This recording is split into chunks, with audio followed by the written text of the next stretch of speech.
paz do Senhor Jesus a cada um de vocês. Deus os abençoe, espero que todos estejam bem. E na IBD de hoje eu gostaria de pedir que vocês abrissem suas Bíblias em Provérbios capítulo 7. Provérbios capítulo 7. Faremos a leitura do capítulo todo, são apenas 27 versículos e na verdade é uma continuação até mesmo do capítulo 6 que vimos semana passada. Mas antes de fazer a leitura do texto, eu peço que você, se puder, abaixe sua cabeça, feche seus olhos para que oremos juntos. Senhor Deus Todo-Poderoso, nós te agradecemos mais um dia de vida, pelo cuidado, pelo suprimento que o Senhor tem nos dado. Obrigado, Senhor, pois tem nos ajudado. Não significa que as coisas estejam fáceis, ainda vivemos nesta pandemia, isolamento social, mas nós cremos que o Senhor tem cuidado de nós de maneira muito especial e nós queremos te agradecer por isso. E como nós sabemos que o Senhor cuida de nós, pedimos que a tua palavra fale no nosso coração e nos instrua nesse momento. Eu te peço isso, te agradeço, pois creio que assim será, no nome de Cristo Jesus. Amém. Capítulo 7.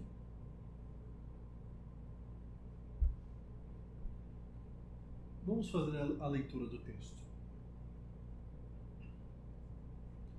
Meu filho, obedeça as minhas palavras e no íntimo guarde os meus mandamentos. Obedeça aos meus mandamentos e você terá vida. Guarde os meus ensinos como a menina dos seus olhos.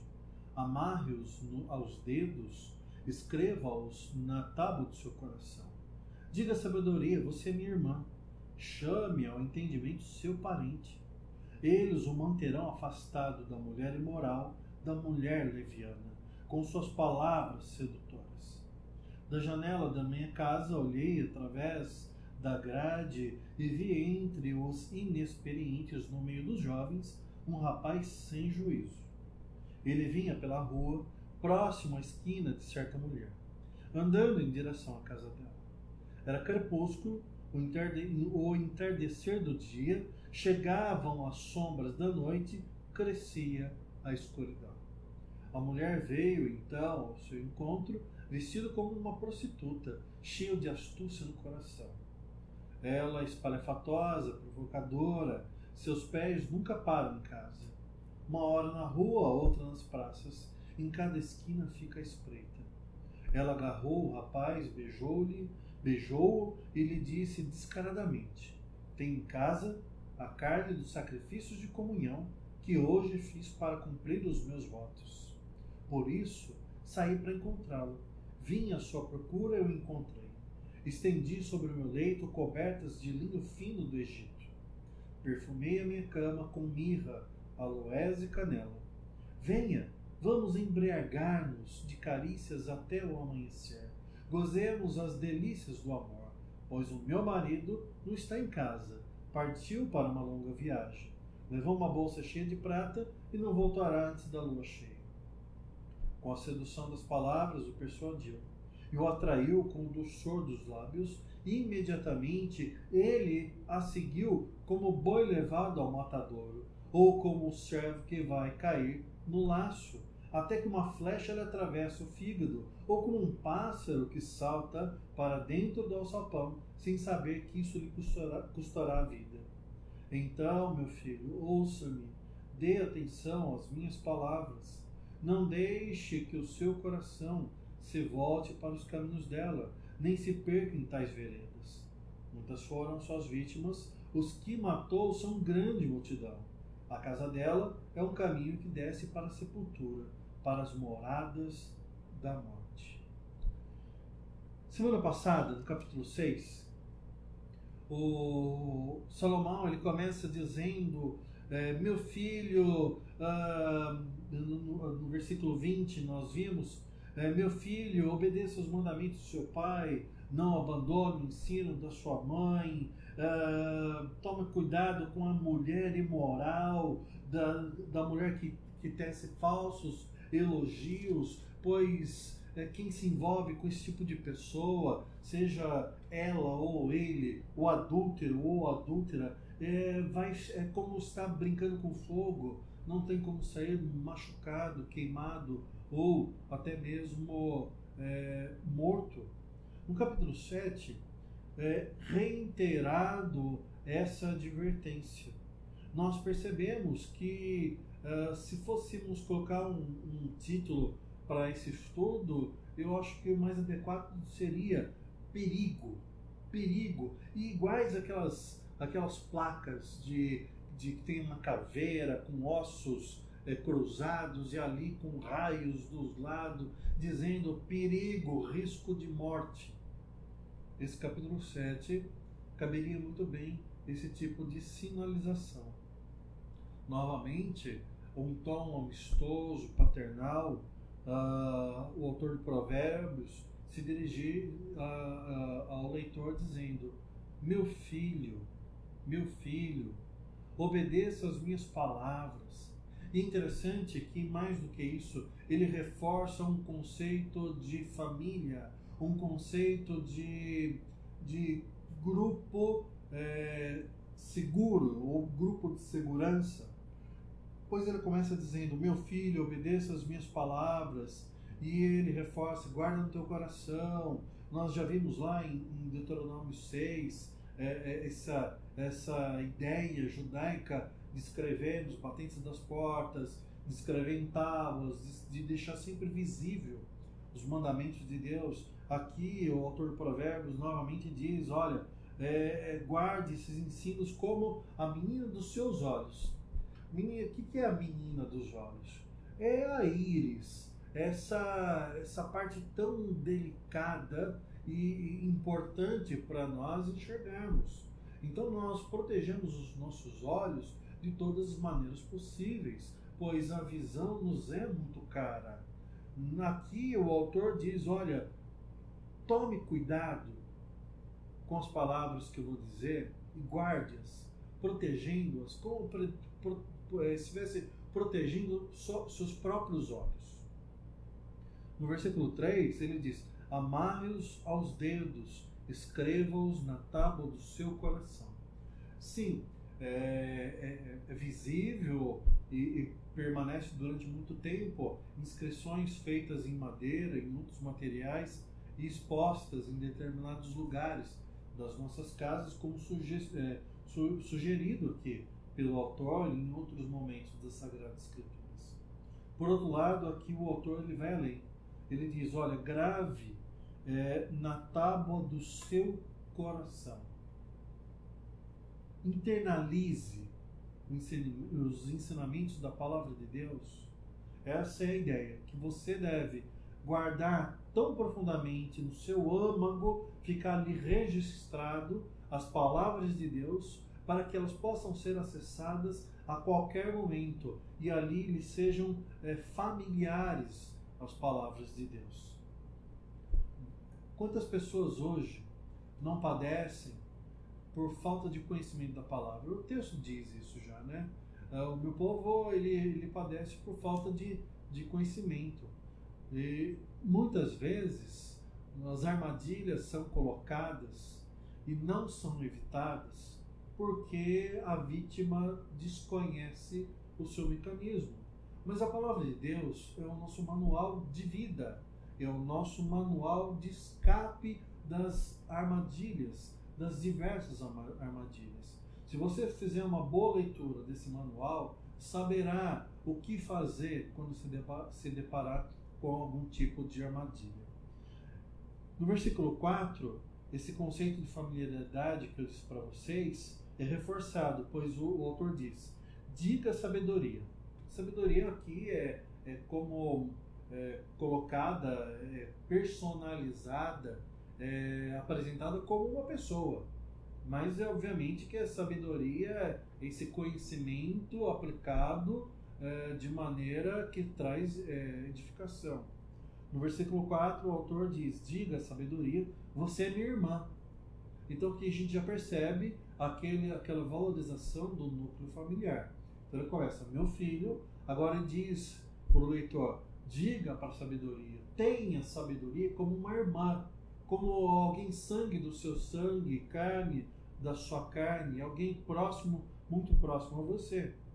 E ainda no versículo 4, parte B, ele continua dizendo, e chame ao entendimento, outra personificação. Então, sabedoria, irmã. O entendimento, você deve chamar do quê? De seu parente. Então aqui o autor fecha o que era muito importante e deve ser muito importante nos dias de hoje também, para mim e para você, esse conceito de família.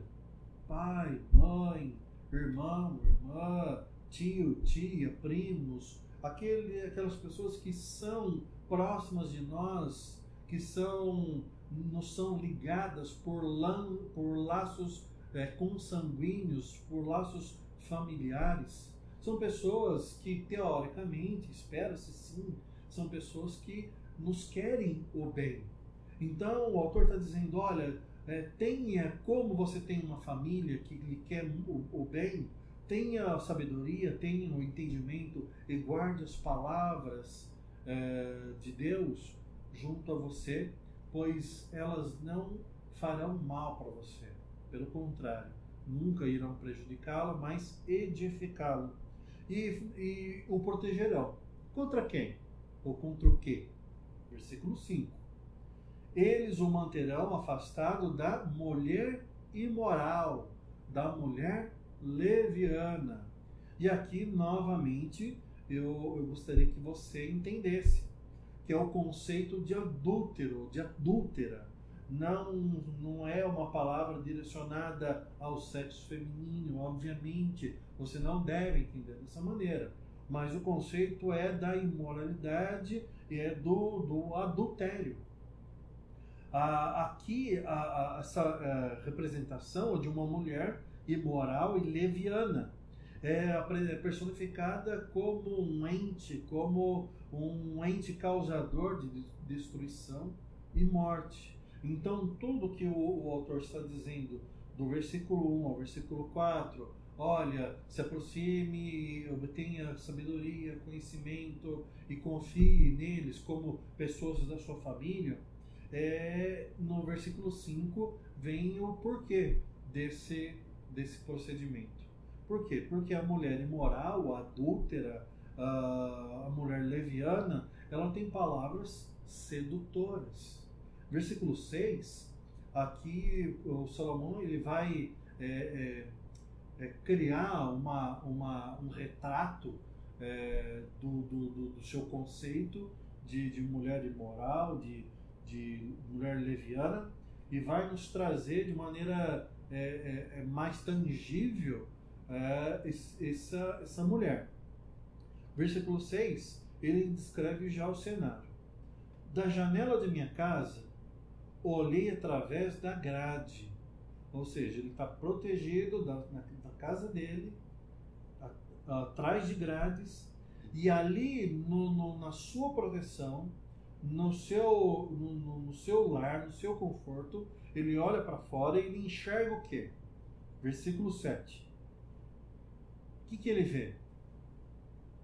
Vi entre os inexperientes, olha só, inexperientes, aqueles que não sabem muitas coisas da vida, vi entre os inexperientes, no meio dos jovens, outra questão a ser levada em consideração, pessoas que ainda não têm uma bagagem, ainda não têm não têm subsídios suficientes de análise e por isso se tornam até mais vulneráveis a golpes, a armadilhas e principalmente dessa mulher leviana e imoral, do adúltero ou do adultério, né? Ele diz, dentro da minha casa, pelas grades eu vi ali jovens inexperientes e dentre esses jovens eu vi um rapaz. E que tipo de rapaz é esse? Dá uma olhada na sua Bíblia. É um rapaz inteligente, sábio, que sabe onde pisa? Não. A Bíblia diz que ele viu um rapaz sem juízo, sem razão, sem entendimento, tudo aquilo que no começo do texto foi alertado.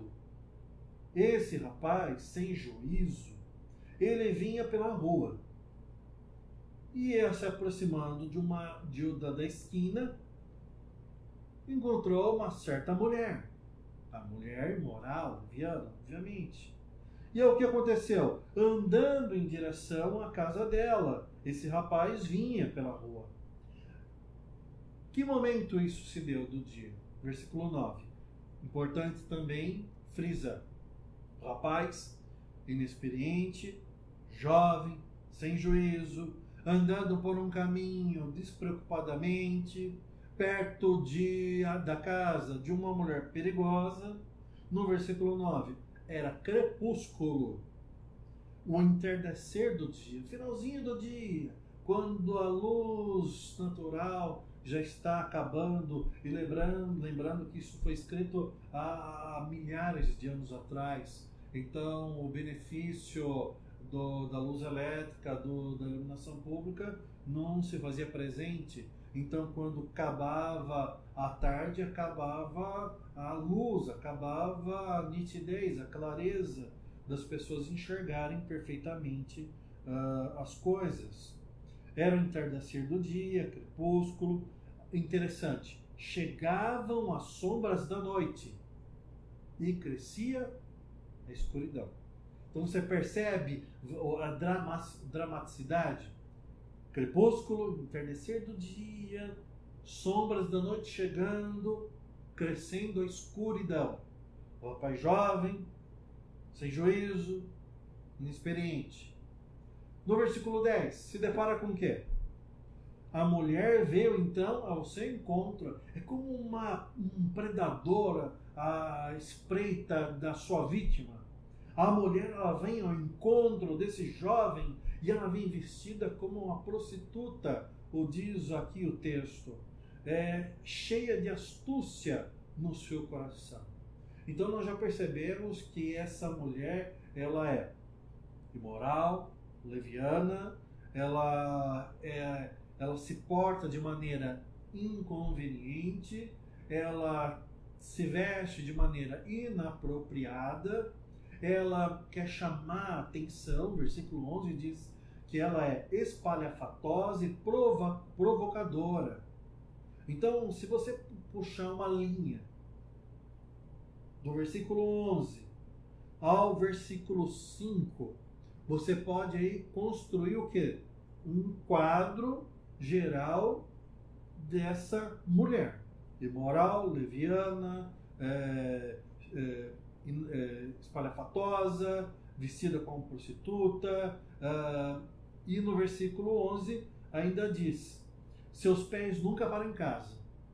Ou seja, diferente da mulher virtuosa que cuida do seu lar e nada falta, essa mulher ela não cuida muito bem da sua casa. Ela está mais onde? O autor diz que ela uma hora está na rua, uma hora está nas praças. Ela está batendo perna o dia inteiro fora de casa, o dia inteiro atrás de possíveis vítimas.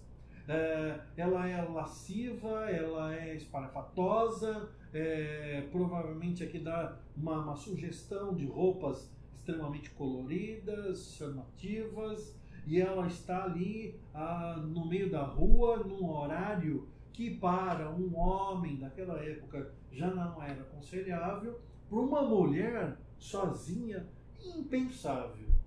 Então nós percebemos que há 30, 40 anos atrás, nossos avós diziam para nós: olha, passou das 10 horas da noite na rua, a pessoa que é encontrada nesse horário fora de casa, boa coisa não deve ser. Obviamente que o mundo ele globalizou e ele está numa dinâmica diferente, mas se nos transportarmos a 2, 3 mil anos atrás, ou até mais, realmente é uma mulher que está em um horário muito inadequado e muito perigoso atrás de suas vítimas. Quando ela encontra esse rapaz, O que acontece? Versículo 13. Ela agarrou o rapaz, beijou e o disse descaradamente. É assustador, né? Como o autor nos apresenta essa mulher. É uma mulher descarada. Não são minhas palavras. Palavras da tradução da NVI, da Bíblia Sagrada. Espalhafatosa, provocadora, não para em casa, está na rua, está na praça, está de noite, atrás de romance, de adultério. Ela encontra esse rapaz que é jovem, sem juízo, inexperiente, não sabe onde está andando direito, e ela agarra o rapaz e o beija. Descaradamente. Descaradamente. Para os nossos padrões já é um absurdo. Para os padrões, então, daquela época, realmente é digno de nota. Versículo 14. Tenho em casa a carne dos sacrifícios, ela diz, de comunhão que fiz hoje para cumprir os meus votos. Ou seja, ela tem ali, ela adora os seus deuses, e ela tem uma fartura de carne, ela tem ali algo para oferecer àquele jovem. E interessante, né? Como o mundo hoje não é tão diferente. Hoje muitos vivem em torno do churrasco, da cerveja, da balada, da festa, da bebida, da bebida alcoólica e tantas outras coisas. E é um petisco, mas não deixa de ser aquele petisco que é colocado para atrair a vítima para uma armadilha. É como se fosse uma arapuca para pegar passarinho.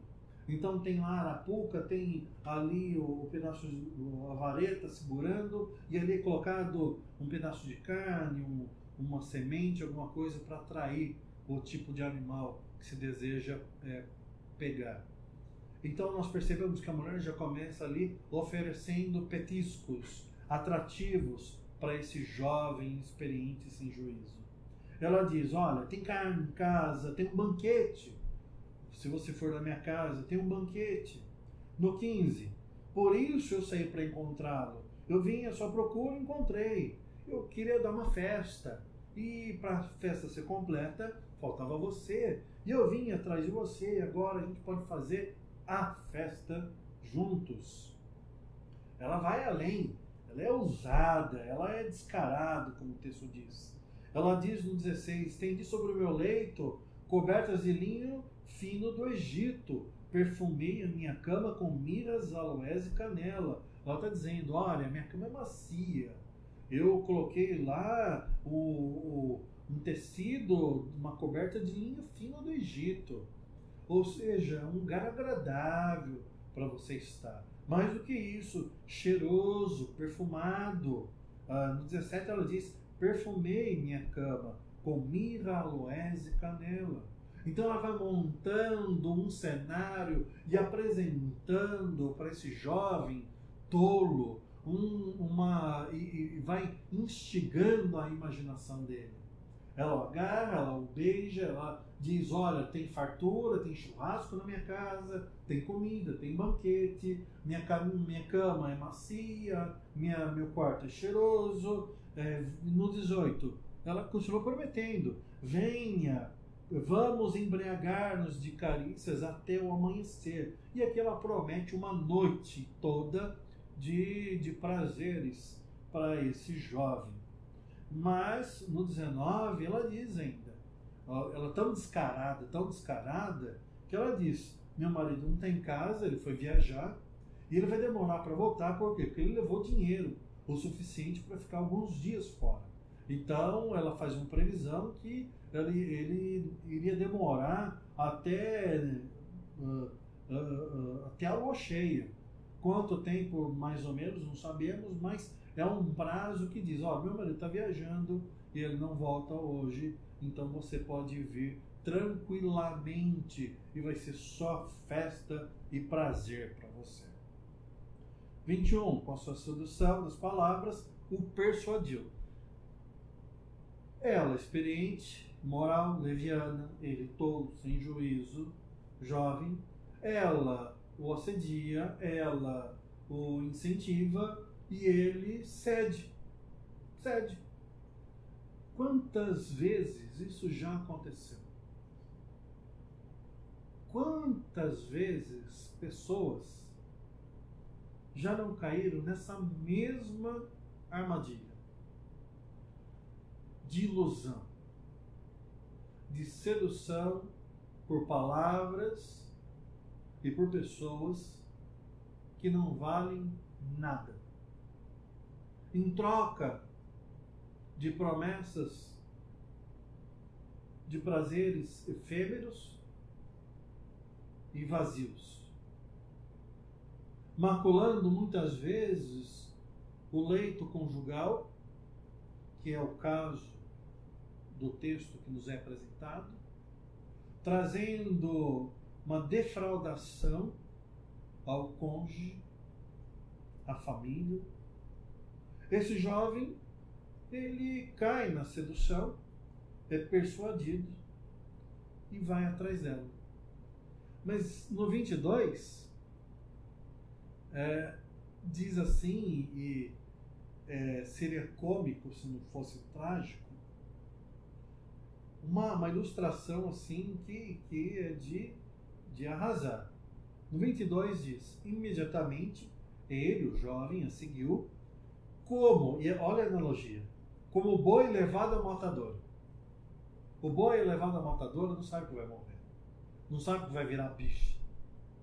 Aqui o tolo está indo atrás da mulher adúltera, leviana, imoral, sem saber que ele seria triturado naquele lugar. Sua alma seria dilacerada.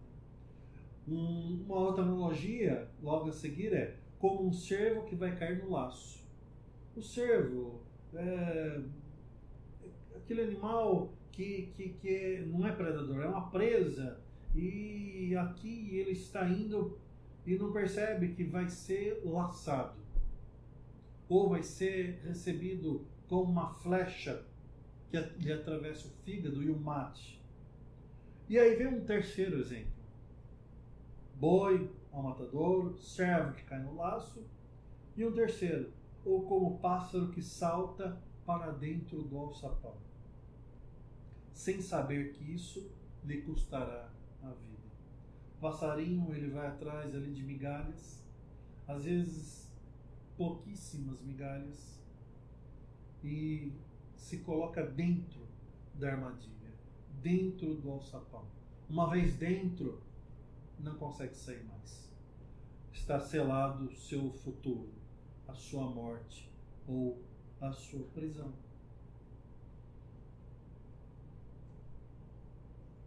O autor termina dizendo: olha, meu filho, ouça-me, dê atenção às minhas palavras.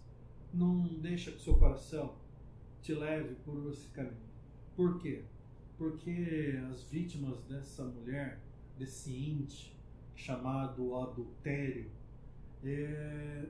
são inúmeros, e o adultério leva ao sepulcro. De fato, não simplifiquemos imaginando uma mulher seduzindo um tolo. É muito mais profundo e perigoso do que isso. O adultério é essa personificação dessa mulher, é o adultério, que é uma armadilha que devora aqueles que estão famintos pelo pecado. Muitos são tolos, inexperientes.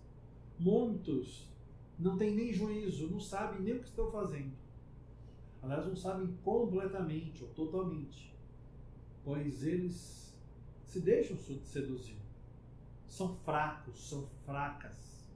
Não que a fraqueza justifique o seu pecado ou lhe tire o peso da transgressão, mas são fracos porque desconhecem a palavra de Deus, ou são fracos porque, conhecendo a palavra de Deus, não as praticam, não as têm guardado no coração ao ponto de, quando tentados, recorrerem às palavras de Deus para fugir da tentação, resistir à tentação. A mulher adúltera, o homem adúltero existe, e existe aos milhares. E eles estão aqui, nas esquinas, nos caminhos. E às vezes nós seremos tentados, passaremos pelas suas ruas, de frente das suas casas ou nas esquinas em que eles ficam. A tentação em si não é pecado, mas sucumbir à tentação é pecado. O jovem do texto se deixou seduzir. Nós temos um alerta para nós. Quando acender a luz de alerta da tentação, não fique parado diante do perigo. Eu não sei vocês, qual é o animal que vocês mais acham perigoso e não sei, que vocês têm medo.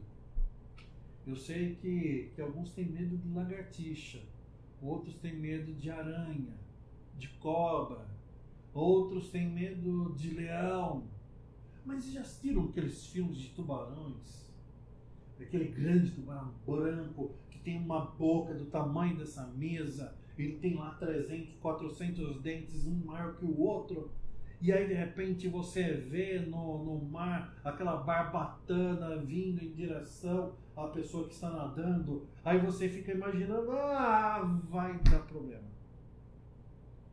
E o instinto é dizer, nada, foge, sai da água. Sai da água por quê? Porque tem tubarão, porque tem um predador terrível. E você não é capaz de lutar contra um tubarão branco e sair ganhando. A grande probabilidade é ele te comer inteiro ou arrancar uma perna sua, um braço. Não vai sair nada de bom desse encontro. Então aqui o adultério tem que ser visto como um leão, como uma cobra venenosa, como um tubarão branco faminto vindo em sua direção. E você olha e você percebe, não precisa ver o tubarão, não precisa que ele abra a boca, mostre os dentes. Você olhando apenas para a barbatana, você pode definir, pode visualizar e pode classificar. Isso é um tubarão, isso é um animal perigoso. Você não precisa estar envolto e ser agarrado pelo adúltero ou pela adúltera. Você percebeu a presença desse perigo? Fuja como sua vida dependesse disso. Aliás, ela depende. Não se ache todo suficiente ou toda suficiente. Isso daí é arrogância, prepotência, isso daí é armadilha. A ruína, ela precede a soberba. Então não seja soberbo, porque ele virá a ruína. E a ruína é que chegará um momento que na tentação você fará como esse tolo, sucumbirá. E o resultado não é coisa boa. Meu irmão, minha irmã, existe algo que é sagrado, que Deus criou, que nos cabe, nos compete obedecer desde a criação. Deus criou a família. Deus criou o casamento. Não é invenção minha ou sua, de nenhum ser humano. Deus criou. Mas Deus criou com um propósito. Não para que dele se obtenha prazeres intermináveis e a qualquer custo, e não a criou para esse fim. Concedeu prazeres para aqueles que são casados. Isso é bom. A Bíblia nos ensina. Mas Deus colocou padrões para que isso fosse de fato bom e agradável ao Senhor Deus. Deus deixou bem claro que o casamento tem que ser santo. O leito sem mácula, ou seja, sem mancha, sem marcas de terceiros. Você que é solteiro, esse texto se aplica a você também. Você que é solteiro, Deus te deu a castidade para que você guarde, para que um dia você dê ao seu marido ou sua esposa aquilo que é de direito dele ou dela, e não a terceiros, e não traga consigo bagagem. Então, se você é jovem, fuja da fornicação, fuja do sexo fora do casamento. Guarde-se para aquele, para aquela da qual Deus tem preparado para você no futuro.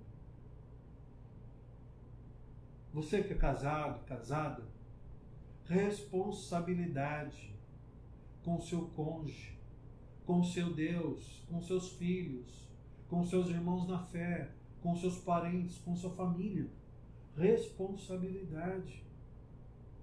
Fuja dos laços da armadilha chamado adultério. Por isso é necessário também uma palavra extra texto, que é minha, pessoal, mas que eu acredito que seja pertinente. Não é porque você já casou e às vezes está casado há alguns anos que você não deve tratar sua esposa, seu marido com carinho, que você não deve fazer pequenos gestos que conquiste o coração dele ou dela sempre que possível. Não é porque você está casado já há algum tempo com ele, com sua esposa, com seu marido, que você não deve cuidar da sua aparência. Não estou dizendo que a aparência é um fim em si mesmo, mas sim, é importante um cuidado. Então, você que é casado, você que é mulher, espero que não ria do que eu vou falar, mas se você é esposa, não fique com um bolso enorme.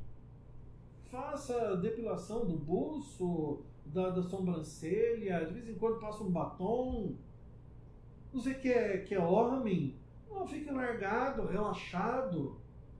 Aquela barba sempre de mendigo, né? Nem a barba grande, aquela barba largada, que se mexer que cai farelo de pão. Se cuida. Passa um antitranspirante, um perfume. Escove os dentes, pelo amor de Deus. Tem misericórdia de sua esposa. Se cuida. Às vezes o cabelo vai. Mas isso não está no seu controle. Mas, se possível, controle o tamanho da barriga. Se não tiver nenhuma dificuldade de saúde. Se cuide para sua esposa. Você, mulher, se cuide para o seu marido. Faça ali o cabelo. Se perfume. Não é uma maldição e não é uma característica exclusiva da mulher moral leviana essa questão do estar perfumado, etc. É um desvirtuamento. O adultério é modificar algo e acrescentar coisas indevidas. Mas você pode fazer isso, você deve fazer isso. Por você, pelo seu cônjuge, pelo seu casamento. Evite olhar. Evite olhar. Pois o mundo está cheio de armadilhas. E o diabo multiplica ela todos os dias. E a nossa carne não é tão forte quanto muitos de nós imaginam.